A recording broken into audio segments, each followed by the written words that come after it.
درود و ارادت. میخوام تمام نقاط حساس کاربردی که یک مبارز باید بلد باشه تا با ضربه بهشون حریفش رو از کار بندازه بهتون آموزش میدم.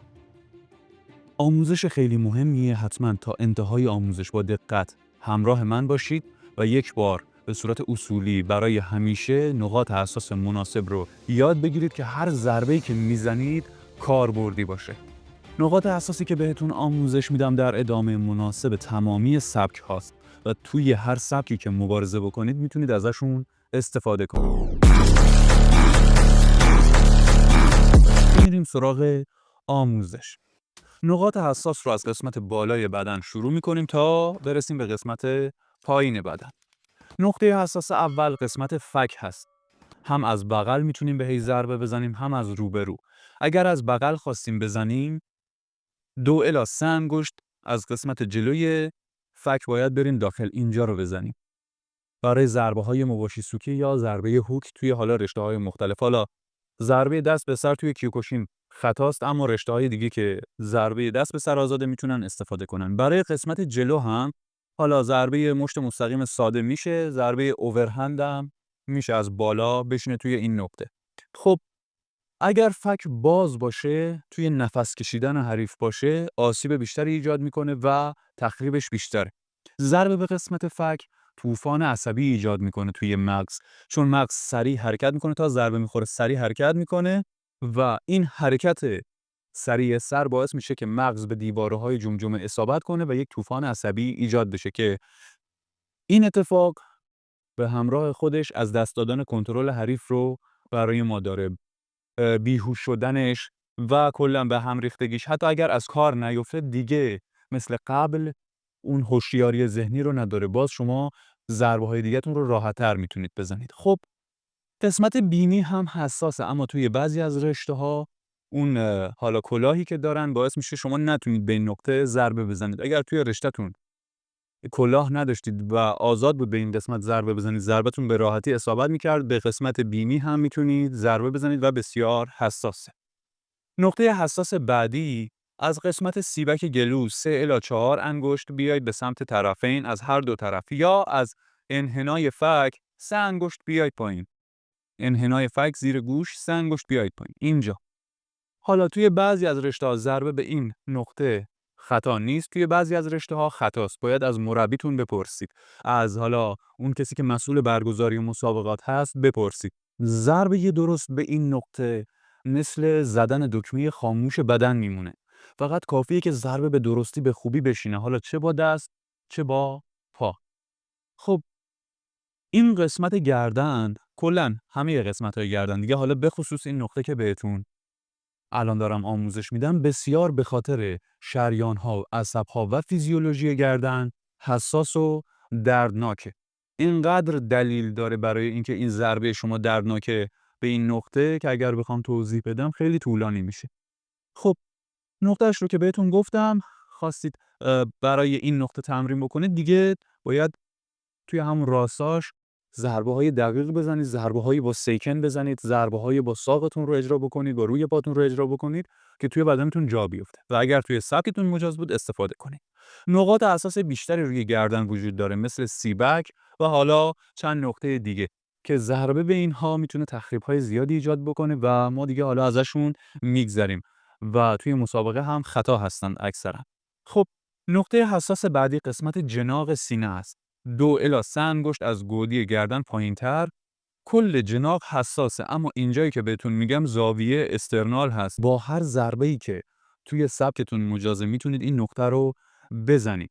این قسمت چون عضله خاصی نداره و کلاً حالت استخوان هم یه جوری هست که مقاومت بالایی نداره، ضربه بهش بسیار دردناکه. ضربه شما مستقیم توی استخوان و عصب میشینه.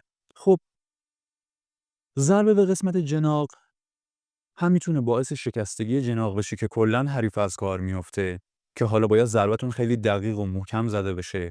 هم حالا اگر خیلی دقیق و محکم نباشه یا حریف خیلی کار کرده باشه، باز بسیار دردناکه. کلاً ضربه بهش یه بار که بزنید، دفعه دوم بخواید بزنید حالا هم احتمال اینکه از کار بیفته زیاده، هم حالا اگر از کار نیفته نشون میده که داره دردش میگیره، کلا به هم میریزه. شما میتونید ضربه‌های دیگه‌تون رو عالی بزنید و حالا اگر توی رشته‌های مثل کیوکوشین باشید، همین که دردش رو نشون بده خودش برای شما امتیاز داره و حتی ممکنه به خاطرش کل مبارزه رو برنده بشید.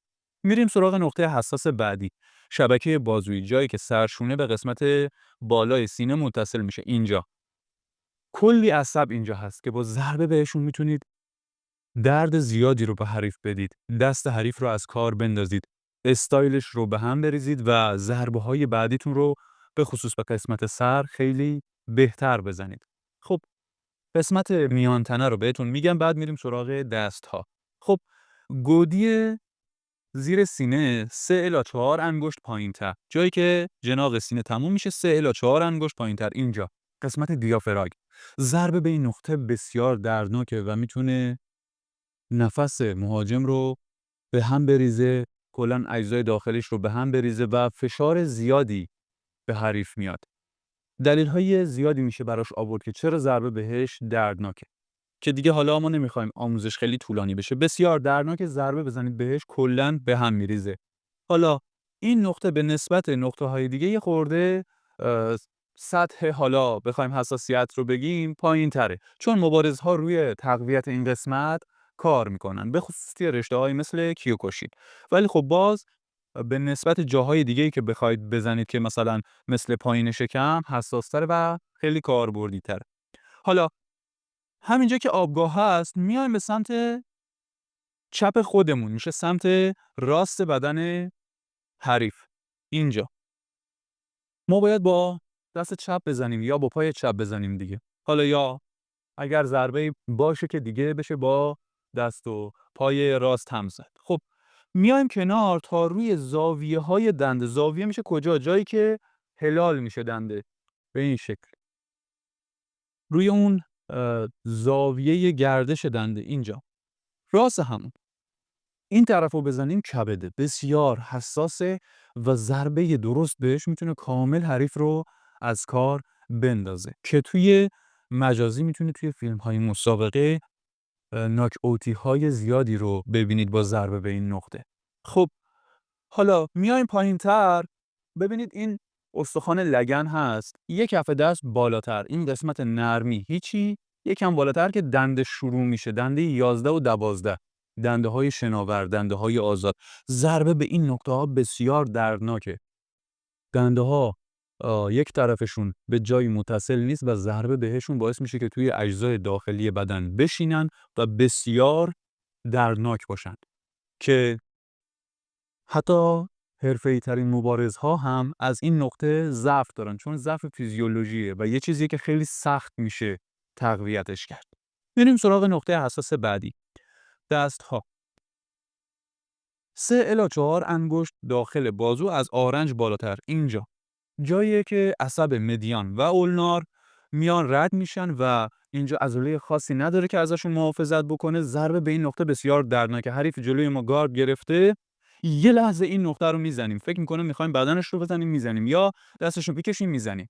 داره ضربه میزنه به من، توی دستش رو میزنم، به جای اینکه بخوام حالا بدنش رو بزنم دفاع میکنم، این قسمت رو میزنم.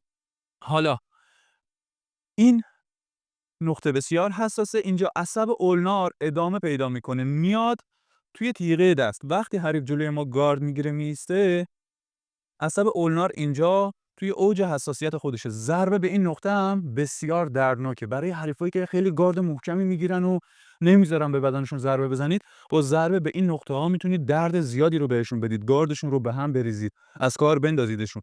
ضربه های از بغل هم میشه، ضربه از پایین هم به این نقطه ها میشه، جایی که ببینید حدوداً میشه 4 انگشت از مچ پایین‌تر، 5 انگشت پایین‌تر، جایی که شروع میکنه عضله ساعد به بالا اومدن، به برآمده شدن. اینجا ضربه به این نقطه بسیار بسیار دردناک، میتونید امتحان کنید. خب نقاط حساس میان تنه و دست‌ها رو تموم کردیم، میریم برای نقاط پایین تنه. نقطه حساس اول عصب سافن هست داخل ران، یک کف دست بالای زانو، اینجا توی اوج حساسیت خودشه. ضربه به این نقطه میتونه بسیار دردناک باشه. قسمت خارج ران و جلوی ران عصب فمورال هست که حالا برای خارج ران یک کف دست بالای زانو توی اوج اون دردناکی خودش این نقطه که بهش ضربه بزنید و حالا از میانه ران هم یک کف دست به بالا، این قسمت هم باز درد بیشتری داره به نسبت وسط ران. خب قسمت جلوی ران هم باز عصب فموراله که حالا برای ضربه های هیزا گاردت رو بگیر به این شکل میزنیم. حالا یا ضربه های دیگه که توی جابجایی مثلا پامون از روبرو میشینه توی ضربه های مثل گدان و لوکیک، این قسمت بسیار دردناکی که حالا قسمت جلوی ران هر جاشو بزنید مستقیم بخواید بزنید بسیار دردناکه، ولی باز هم توی همون دوتا نقطه‌ای که بهتون گفتم یه خورده دردناکتره. اینجاها رو کسی خیلی تقویت نمیکنه. اون قسمت بالایی که بهتون گفتم اینجا یا این قسمت بیشتر میرن روی وسط ران کار میکنن. حالا اینم 3 تا نقطه حساس روی ران بود. نقطه حساس بعدی یک کف دست بالای قوزک پاست. اینجاست. 4 انگشتا یک کف دست. به این شکل. اینجا هم عصب سافنه. توی بعضی از رشته‌ها آزاده، گارد بگید و میتونید بزنید. خیلی دردناکه و باعث فلج شدن موقت پا میشه. به خصوص وقتی که حریف میاد به سمت من، سریع تا میاد من پای عقبمو میفرستم، پای جلوم تا پاش اومد میزنه. بعدش میتونم ضربه‌های خیلی خوبی بزنم. چون این نقطه حساسه، اگر پاشم فلج نشه باعث میشه پاش حرکت کنه و من میتونم ضربه‌های بعدی رو خیلی خیلی خوب بزنم. خب نقاط حساس رو از بالا تا پایین کار کردیم. نقاط حساس بیشتری هست، من کاربردی تریناش رو بهتون گفتم. ترکیب هایی که میخواید تمرین بکنید، ضربه هایی که پای کیسه کار میکنید، توی میدزنی کار میکنید، توی مبارزه تمرینی کار میکنید رو بر اساس این نقاط بچینید و ضربه بزنید. روی کیسه بوکستون میتونید این نقاط رو راس بدن خودتون نقطه گذاری بکنید و اون نقاط رو بزنید تا دستتون یاد بگیره، پاتون یاد بگیره، حتی بدون فکر کردن بهش وقتی ضربه میزنید خودش برای این نقاط حساس بره و بزنه. اگر این محتوا برات مفید بود ممنون میشم که با لایک کردن و نظر دادن از من حمایت کنید تا محتواهای کاربردی بیشتری برات بسازم. اگرم کانالمون رو ساب نداری ساب کن که محتواهای ارزشمند بعدی من رو از دست ندی. جاوید باشی.